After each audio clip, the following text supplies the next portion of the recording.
Fernando Alonso was handed 10-second time penalty at Saudi Arabian GP, which relegated him from third to fourth, but this was overturned more than 3 hours later. Spaniard eventually reinstated to third place with George Russell confirmed in fourth. Fernando Alonso has been confirmed in third place at the Saudi Arabian Grand Prix after Aston Martin successfully appealed his post-race 10-second penalty. The Spaniard was initially punished when stewards decided a rear jack was illegally in contact with his car when he was serving an earlier penalty for a gridbox infringement. After Aston Martin appealed, it was agreed that touching the car while serving a penalty did not break rules on working on the car.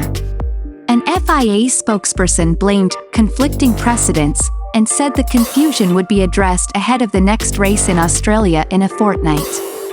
Following the confusion, Alonso had his podium finish, his 100th in the sport, reinstated, and Mercedes driver George Russell, who briefly benefited, was relegated back to fourth.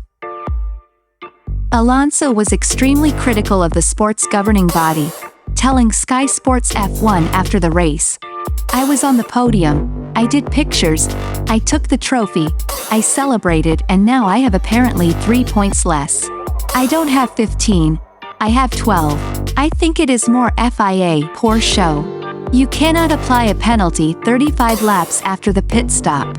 They had enough time to inform about the penalty.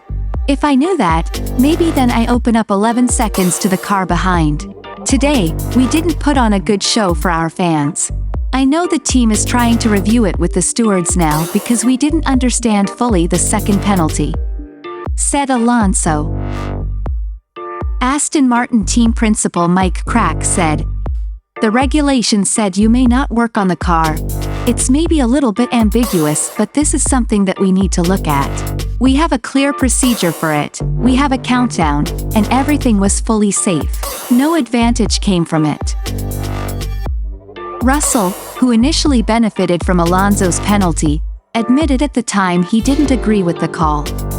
"I think it was very harsh what happened to Fernando. In all honesty, I feel like some of these penalties have been a little bit too extreme what we have seen this weekend," he said.